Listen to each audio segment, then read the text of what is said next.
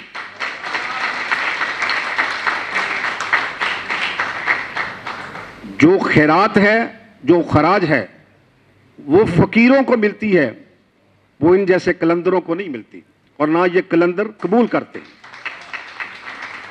اسلم زار صاحب نے بہت اچھے اشعار پڑھے, بہت خوبصورت اسے تحریک پیدا ہوئی. ایک شعر میں بھی سنانا چاہتا ہوں کہ پھر یوں ہوا کہ ہاتھ سے کشکول گر پڑا, پھر یوں ہوا کہ ہاتھ سے کشکول گر پڑا, خیرات لے کے مجھ سے چلا تک نہیں گیا. حضرات محترم, اس طرح کی 10 قومی اسمبلی کی ممبریاں سعد رفیق کو مل سکتی تھی, لیکن وہ اپنے زندہ ضمیر کے ساتھ اسلام آباد لاہور کا سفر نہیں کر سکتے. اور میرے لیے خوشی کی بات ہے, میں نے سیف اللہ صاحب تقریر مختصر کرنی ہے, اس سے پہلے کہ آپ دائیں طرف کھڑے ہوں یا بائیں طرف کھڑے ہوں. نہیں, وہ بیٹھے ہوئے. میں احتراماً کہتا ہوں کہ میں واقعتاً سعد رفیق کو سننے آیا ہوں, کیونکہ سعد رفیق آج بھی ہزار خوف ہو لیکن زباں ہو دل کی رفیق, یہی رہا ہے کلندروں, یہی رہا ہے ازل سے کلندروں کا طریق. وہ آج بھی سچ بول سکتا ہے. یہاں بات کی تھی اسلم زار صاحب نے, بڑی اچھی بات کی کہ کیا 25 کروڑ افراد میں سے کوئی ایک فرد ایسا نہیں ہے کہ جو سچ کو سچ کے طور پر پیش کر سکے. یہ بالکل صحیح بات ہے, لیکن آج ہمارے درمیان سٹیج پر موجود ہے اور میں غلام حیدر وائیں کا عکس دیکھتا ہوں سعد رفیق میں کہ وہ شہید ہو گیا لیکن پھر اس پرچوں کو جس طرح اس نے تھاما. میں یہ بھی بات کرنا چاہتا ہوں کہ ایم ایس ایف میں اگرچہ سعد رفیق میرا چھوٹا بھائی ہے, مجھ سے کافی جونیئر ہے اس اعتبار سے, ان سے محبت تو بہت پرانی ہے, لیکن مسلم اسٹوڈنٹ فیڈریشن کو لاہور میں جمعیت کے ہوتے ہوئے مسلم اسٹوڈنٹ فیڈریشن کے وجود کو اگر کسی نے منوایا تو وہ خواجہ سعد رفیق. اور مسلم لیگ کو سائیکل پر سفر کرتے ہوئے میں آخری چند الفاظ میں کہنا چاہتا ہوں اپنے محترم غلام حیدر روائیں کے حوالے سے کہ میں نے ان کو خلوت میں بھی دیکھا ہے, میاں الطاف صاحب, میں نے انہیں جلوت میں دیکھا ہے, میں نے تنہائی میں بھی دیکھا ہے, میں نے محفل میں بھی دیکھا ہے, میں نے سائیکل پر بھی دیکھا ہے, میں نے پجیروں پر بھی دیکھا ہے. وہ سائیکل پر سکون سے بیٹھا تھا اور پجیروں میں بے سکونی محسوس کرتا تھا. یہی غلام حیدر روائیں تھا. بہت شکریہ جناب محمد آصف علی صاحب, بہت خوبصورت انداز میں آپ خراج عقیدت پیش کر رہے تھے جناب غلام حیدر روائیں کو, اور خراج تحسین پیش کر رہے تھے جناب خواجہ سعد رفیق صاحب کو مہمان خاص. تشریف لائیں گے جمیل افریدی صاحب, آپ سیاسی رہنما ہیں, صدر ہیں پاکستان مسلم لیگ پاک پتن کے. تشریف لائیں خصوصی طور پر آپ کی بھرپور تالیوں میں جناب جمیل افریدی صاحب. بسم اللہ الرحمن الرحیم. مظلومہ جمہوریت محترمہ مجیدہ وائیں صاحبہ, غزالہ وائیں صاحبہ, اور میرے قائد امیر کارواں, میرے استاد محترم, میرے رہبر, میرے محسن خواجہ سعد رفیق صاحب, اور اس پنڈال میں موجود تمام حضرات, السلام علیکم. اس اسٹیج پہ جلوہ افروز شخصیات کی موجودگی میں آپ کے سامنے لب کشائی کرنا میرے لیے ایک اعزاز کا باعث ہے کہ جن کی انگلی پکڑ کر میں نے سیاست کا آغاز کیا اور جنہوں نے مجھ جیسے ایک بہت ہی چھوٹے طبقے کے کارکن کو ایک بہت اچھے مقام تک لے کے گئے, سعد رفیق صاحب, ان کی موجودگی میں بات کرنا میرے لیے بہت مشکل ہے. لیکن ہم خراج تحسین پیش کرنے کے لیے یہاں حاضر ہوئے ہیں محترم غلام حیدر روائیں صاحب کو, تو عرض کروں گا کہ گہنا گیا وہ چاند مگر اس کے نور سے, گہنا گیا وہ چاند مگر اس کے نور سے, دیوار و در وطن کے ہیں تاباں اسی طرح, لہرا چکی وہ برق مگر اس کتاب سے, قندیل آرزو ہے فروزاں اسی طرح. حضرات ذی وقار, پاکستان میں جب سو کالڈ پروگریسو اور سوشلسٹ نظریات کو فروغ دیے جانے کی سازش کی جا رہی تھی, اس وقت غلام حیدر روائیں نے جو نظریہ پاکستان کی شکل میں ایک بہت بڑا بند باندھا, جس نے خواجہ سعد رفیق اور ان کی قیادت میں ہم جیسے نوجوانوں کو پاکستان کی اور پاکستانیت کی اصل روح سے روشناس کروایا, وہ غلام حیدر روائیں کا نظریہ پاکستان کا فلسفہ ہے. حضرات ذی وقار, بات کو مختصر کرنا ہے احتراماً بھی, لیکن یہ عرض کرتا چلوں کہ آج کے اس دور میں جب سیاست میں غیر نظریاتی, غیر جمہوری اور بد زبانی کرنے والے پاکستانیت کی روح کے ساتھ کھیلنے والوں نے سیاست کو پرگندہ کر دیا ہے, اور آج ضرورت ہے کہ ہم غلام حیدر روائیں کے فلسفے کو سامنے رکھتے ہوئے اپنے لیے نئی راہیں تلاش کریں. آج غلام حیدر روائیں کی روح ہم سے یہ تقاضا کر رہی ہے کہ ہم سب اٹھیں, اور خواجہ سعد رفیق صاحب کو جیسے ابھی انہوں نے فرمایا ہے کہ ان سے گزارش کروں گا کہ ہم سب آپ کی طرف دیکھ رہے ہیں, آپ کی شکل میں ہمیں غلام حیدر روائیں نظر آ رہا ہے. آپ ہی وہ شخصیت ہیں جو پاکستان کو اس کی روح کی طرف, اس کی اصل سوچ کی طرف لے جا سکتے ہیں. آج پاکستان کی سیاست کو دیکھتے ہوئے, آج پاکستان کے حالات کو دیکھتے ہوئے, آج مسلم لیگ کے نظریہ حالات کو دیکھتے ہوئے, آج پنجاب کے حالات دیکھتے ہوئے مجھے امرتا پریتم کو چند اشعار یاد آ گئے کہ اج آکھاں وارث شاہ نوں کتے قبراں وچوں بول, اج آکھاں وارث شاہ نوں کتے قبراں وچوں بول, تے اج کتاب عشق دا کوئی اگلا ورقہ پھول, ایک روئی سی تھی پنجاب دی تو لکھ لکھ مارے وین, اج لکھاں تیاں روندیاں تینوں وارث شاہ نوں کہن, اٹھ درد منداں دیا دردیا تک اپنا دیس پنجاب, اج بیلے لاشاں وشیاں, اج لوبی پئی جناب, اج سبے قیدو بن گئے حسن عشق دے چور, کتھوں لیاواں لب کے غلام حیدر روائیں کھور. عزیز دوستو, میں آپ کی موجودگی میں اپنے قائد سے ایک مرتبہ پھر گزارش کروں گا کہ ہمارے آگے رستہ دھندلا چکا ہے، ہمیں رستہ دکھائیے، ہم آپ کی طرف دیکھ رہے ہیں، ہم آپ کی بات سمجھتے ہیں، آپ ہی اصل وارث ہیں مسلم لیگ کے، نظریہ پاکستان کے اور فلسفہ غلام حیدر وائیں کے۔ وائیں صاحب کے لیے آخر میں کہوں گا کہ حیات و مرگ کے پرپیچ راہ گزاروں میں، حیات و مرگ کے پرپیچ راہ گزاروں میں کوئی ہوا، کوئی آندھی تجھے نگل نہ سکی، کسی طرح نہ خریدا گیا خلوص تیرا، چٹان جھوم کے ٹوٹی مگر پگھل نہ سکی۔ بہت شکریہ جناب جمیل فریدی صاحب۔ یہ تقریب، یہ سیمینار اپنے اختتامی مرحلہ میں ہے۔ میں ملتمس ہوں محترمہ ڈاکٹر غزالہ شاہین وائیں صاحبہ سے، آپ صدر ہیں نظریہ پاکستان فورم میاں چنو کی، اور اس کے علاوہ جانشین ہیں جناب غلام حیدر وائیں شہید کی، اور انہوں نے بڑی خوبصورت ایک کتاب وائیں خاندان سیاسی و سماجی خدمات کے آئینے میں لکھی ہے۔ یہ تشریف لانے، روسٹم پر تشریف لانے سے پہلے یہی کتاب رونمائی کے طور پر سابق صدر کو اور جناب مہمان خاص کو پیش کریں گی۔ جی ادھر سر تشریف لے آئیے تقریب سر۔ محترمہ ڈاکٹر غزالہ شاہین وائیں صاحبہ رونمائی کے طور پر کتاب وائیں خاندان سیاسی و سماجی خدمات کے آئینے میں جناب سابق صدر اور جناب مہمان خاص کو پیش کر رہی تھی۔ خطاب کے لیے تشریف لائیں گے ڈاکٹر غزالہ شاہین وائیں صاحب۔ اعوذ باللہ من الشیطان الرجیم، بسم اللہ الرحمن الرحیم۔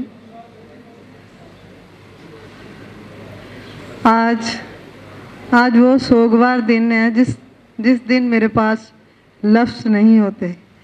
میری آنکھوں میں صرف وہی عکس ہوتا ہے جب وائیں صاحب کی شہادت کی خبر آئی تو میں اس جگہ پر پہنچی اور میں نے جس طرح ان کو وہاں دیکھا تو وہ میرے ذہن میں نقش ہو گیا۔ میں اس وقت ایف اے کی اسٹوڈنٹ تھی اور وہ میرے ذہن میں نقش ہو گیا۔ مجھے ان کی ساری پچھلی جدوجہد جو انہوں نے عوام کے لیے کی، جو انہوں نے رفاہی ادارے قائم کیے، جو انہوں نے پاکستان کی سیاست میں رہتے ہوئے جس طرح سے پاکستان کی بقا کے لیے کام کیا انہوں نے، وہ ایک فلم کی طرح میرے ذہن میں چلتا ہے، اور پھر میں اس کو اپنے مضبوطی سے اس کو اپنے ذہن میں، دل میں اس کو سما لیتی ہوں، اور پھر اس کو یاد کرتے ہوئے میں ان کے مشن کو لے کر آگے بڑھتی رہتی ہوں۔ 31 سال زندگی کے ہو گئے، 31 سال ان کے اس مشن کو لے کر بیگم وجیدہ وائیں صاحبہ کے ساتھ مل کر، گو کہ میں ان کی پیدا کردہ اولاد نہیں ہوں، لیکن مجھے یہ فخر ہے کہ میرے والدین نے اور انہوں نے جو میری تربیت کی وہ صرف اور صرف یہی ہے کہ قائد اعظم کے پاکستان کو، علامہ اقبال کے پاکستان کو، مادر ملت کے پاکستان کے لیے جو وہ کرتے رہے ہیں پاکستان کی بقا کے لیے، اپنی آنے والی نسل کی بقا کے لیے، وہ اسی طرح اس سلسلے کو جاری رکھنا ہے اور اس کو لے کر آگے بڑھتے رہنا ہے۔ میں اسٹیج پر موجود اتنی عظیم اور اتنی معتبر ہستیاں بیٹھی ہوئی ہیں، ان کے سامنے یہ استاد ہیں سارے، اور ان سے میں بہت کچھ، میں ان کی باتوں سے، ان کے عملوں سے بہت کچھ سیکھا ہے، اور انشاءاللہ تعالی میں طفل مکتب ہوں، سیکھتی رہوں گی، اور یہ میری ایک چھوٹی سی کاوش ہے، اور اس کو میں نے 15 سال ان سے ریلیٹڈ جو ان کا مٹیریل تھا، بہت کچھ ان کی فائلیں مجھے، جو ان کے ہمیشہ وہ جو بھی کام کرتے تھے اس کی ڈبل فائل ہوتی تھی، ایک گھر والے آفس میں اور ایک مسلم لیگ کے آفس میں، تو مجھے بہت کچھ وہاں سے ملا۔ دوسری کتاب بھی میری زیر طباعت ہے، وہ انشاءاللہ تعالی اگلی برسی میں پیش کروں گی۔ ایک مختصر سی کوشش تھی، اور میں امید کرتی ہوں کہ آپ مجھے ہمیشہ اپنی دعاؤں میں یاد رکھیں گے، اور آپ کا یہاں آنا ہر برسی پہ وہ 1 سال کی مجھے انرجی مل جاتی ہے۔ آپ سب میاں چنو سے لوگ جب پوری تحصیل میاں چنو کے ان کے ساتھی اکٹھے ہوتے ہیں تو وہ میرے لیے باعث فخر اور وہ تقویت کا باعث ہوتے ہیں، سارا ان کا آنا اور ان کو یاد کرنا،